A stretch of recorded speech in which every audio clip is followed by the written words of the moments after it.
Hey, it's just me, Paula Poundstone, proud Democrat Paula Poundstone. I was just talking to my cats about the election. They're undecided voters. Don't you understand that Trump just said if he's elected again, he's not going to give federal funding to states that have schools that require vaccinations? So, hello polio, welcome back measles, have at it COVID.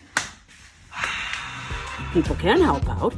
They can join Field Team 6 and help register people to vote. That's key to the whole thing. And get the message out.